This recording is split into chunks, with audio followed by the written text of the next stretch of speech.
wow. Oh, wow.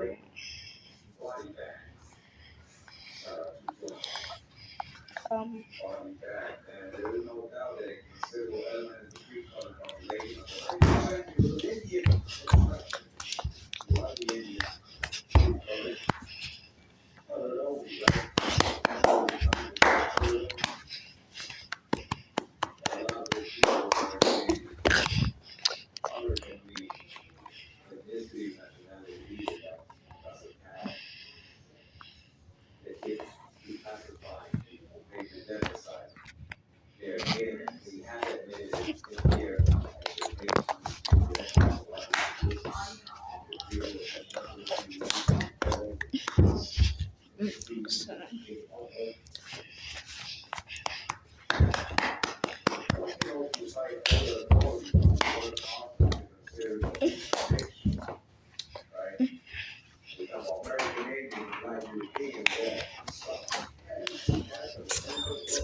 Glass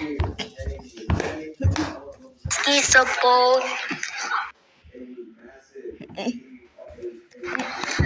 Glass keys so bold. Glass key.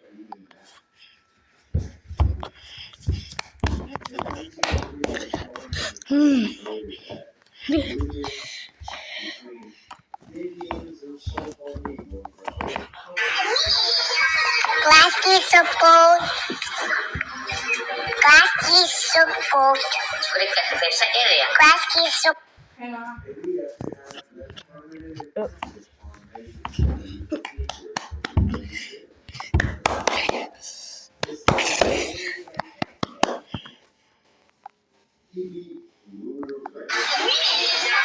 Glass.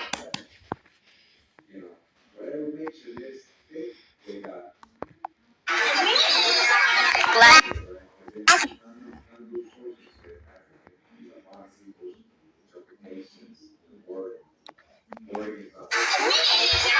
Glass key so bold.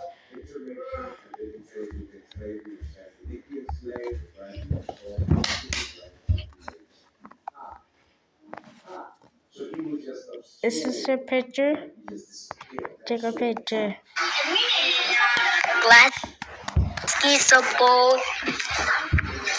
Glass key so bold. Glass key so. Oops.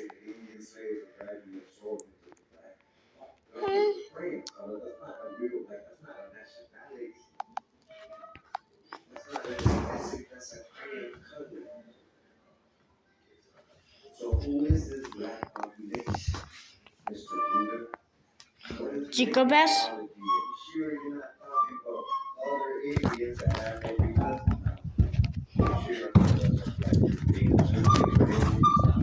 Also, during the 1920s and 1930s, the journal Visual History frequently featured Chico Bass. black native Chico Bass. relations in Massachusetts. Again, black cancels out.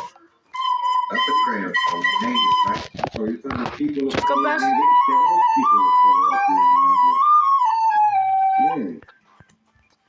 Yeah. In Massachusetts, on Paul Cuffey. All right, we got a whole video of Paul Cuffey. His mom's Indian. That's what you can prove. You can't prove any African or anything like that. We had the whole video. We had ChatGPT confirm it. There's no primary source. No, it can be. No, it can be. That's all we can prove. The Negro don't mean African. That's what they're saying. That is a Negro, right? That's what we're talking about. He's a great example. Actually, thanks for bringing this up. Paul Cosby, person of color. Right? Glass is so correction, I would tell you, he's an example of probably two different offspring of two different Indians, or maybe a possible black European and an Indian. Yeah. Also during, so within anthropology, a few scholars such as Ashley Montagu, 1944, have recognized the significance of African American contacts. Within the discovery of the New World, intermixture between the Negroes and the indigenous of the West Indies began almost at once. It must be supposed that these Negroes, different parts of the world, right? In America, they put Africa, I'll say in America or Europe, right? That's the real history, were already very thoroughly mixed among themselves. Also, even these Negroes were already mixed. This is what I've been trying to tell you. Why these so-called Negroes? With themselves and with Indians of the islands and of the mainland of Brazil. So they're saying that they're admitting that these other people, they're calling Negroes, that they've been trying to say are Africans, that they are admitting that they know they might be Indians actually from Brazil. They're saying mixed, but they're only saying mixed because they're black. The Indians from Brazil weren't so-called black, weren't so-called Negroes. They were literally called Negroes by the Spanish Portuguese. But listen to what they're saying. We'll give it to that. Even these so-called Negroes that are mixing with the American Indians of North America are actually themselves.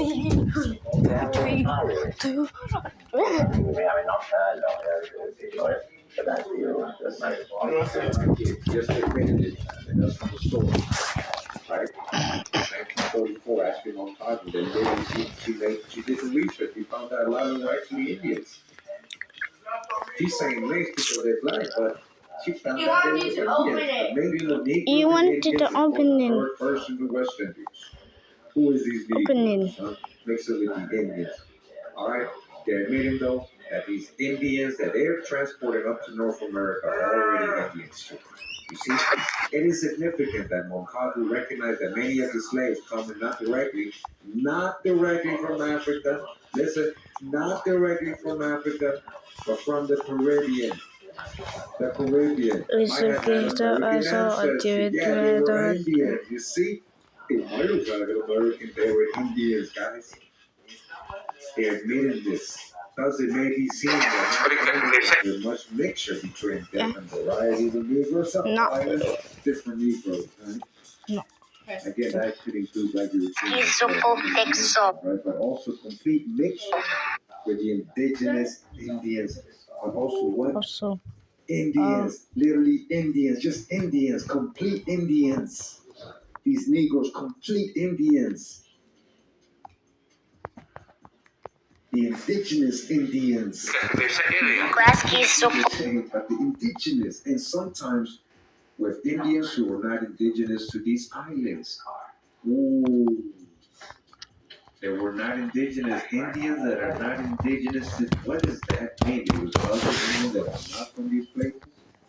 They could have been other slaves, or they're talking about Southeast Asians, or what they talking about?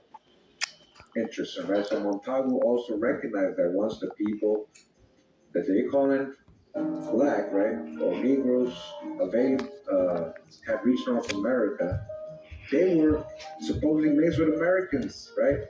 She's saying, right, Ashley? But again, if they can't prove the African part, then obviously you default to the Indian that they can prove. They know they're Indians. The available evidence indicates that ethnic mixture between Indians and Negroes has been in drastic greater proportions and has hitherto been realized. The American Negro population of today is a composite. They're saying, when they say African, they mean people of color, right? And white they mean European, and Indian element. So again, the African cancels out. If you do have so-called white or black European, element, it is definitely Indian. You see what they have been admitted this whole time. They've been admitted this. These are real sources, guys. I'm showing you these sources. The intermixtures of greater proportions that has been realized. She's like, man, there's a lot of black Indians I'm finding. That's because she's really fighting.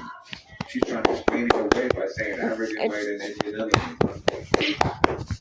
Just a hijack. You guys know, right? All we have proved in the last 9 years, right? Make sure you guys are reading this, we're breaking this down, right? We're doing review, clarification purposes, correcting the narrative, helping modern, more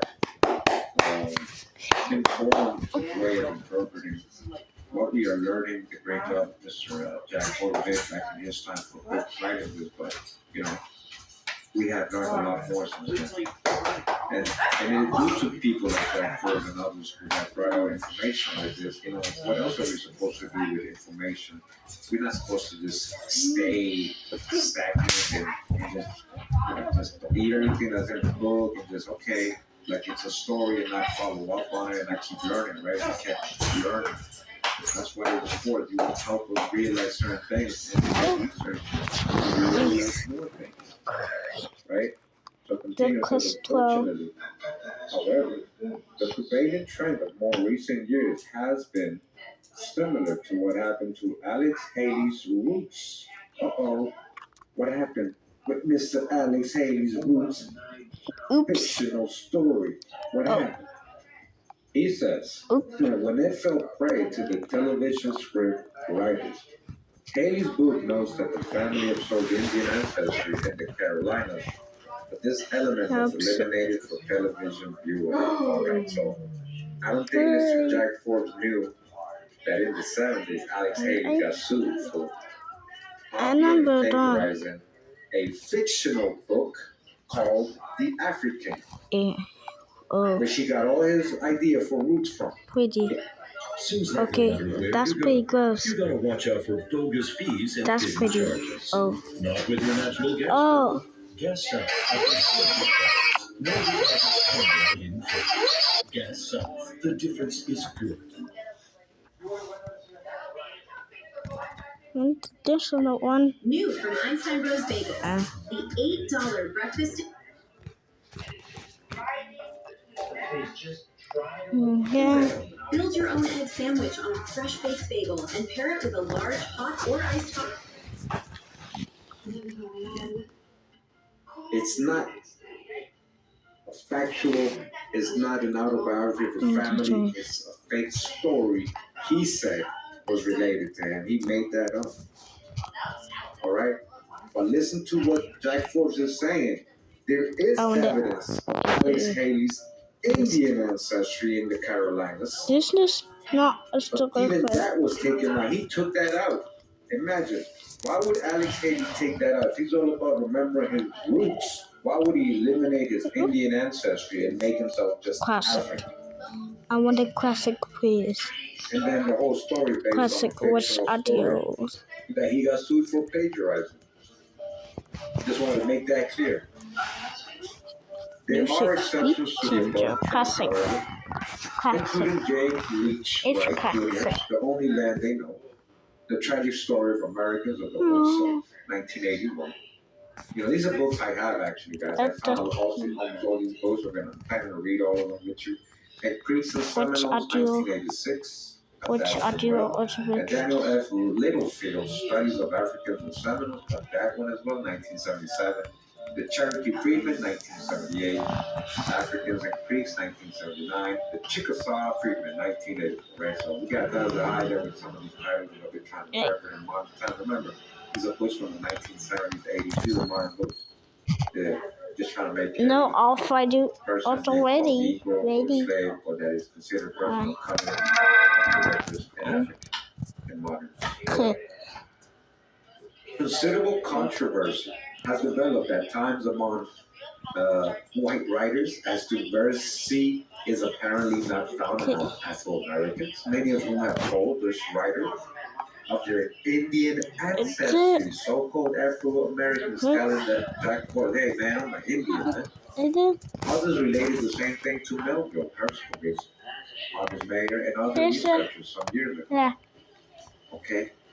They're all saying it, man. Everybody said they got an Indian grandma, grandfather, man.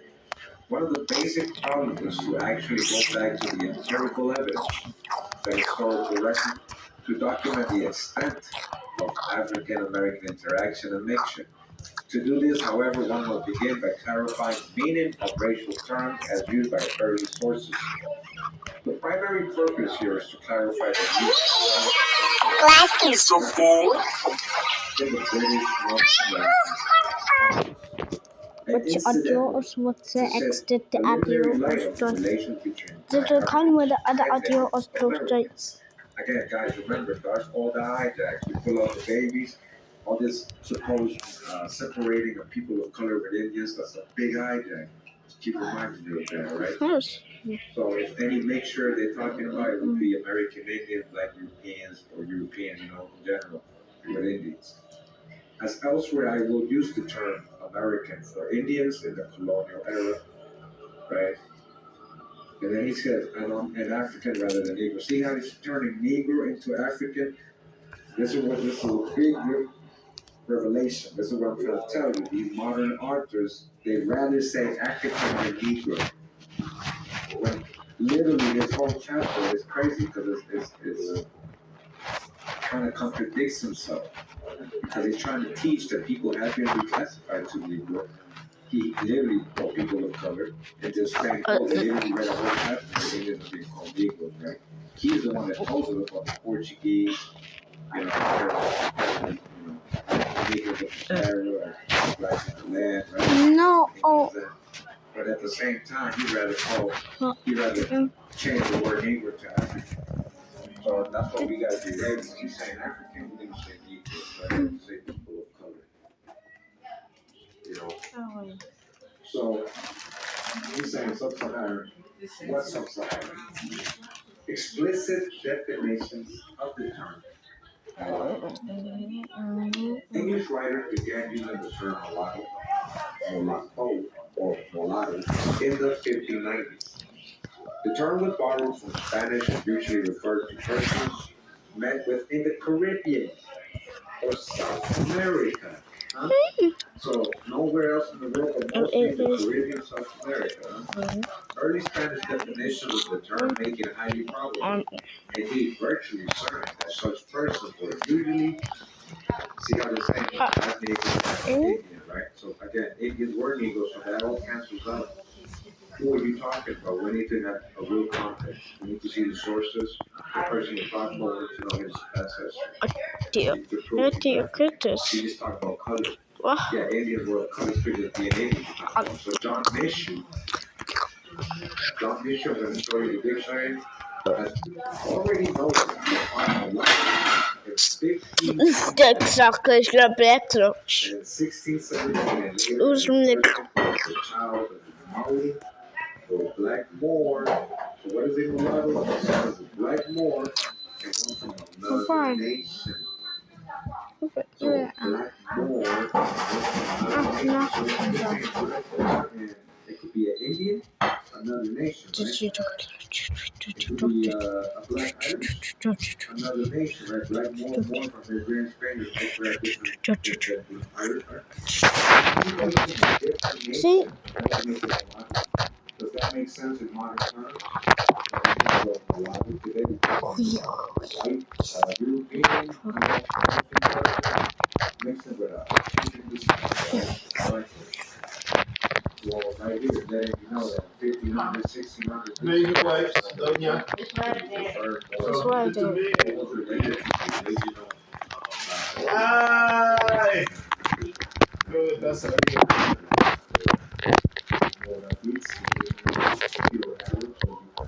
Me fuiste como 2 veces.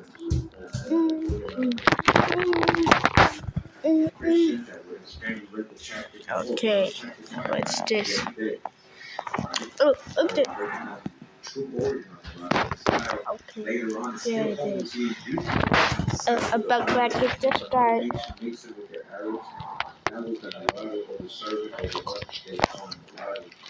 It's so awesome. And all kinds of different meanings. Like you see a black combination.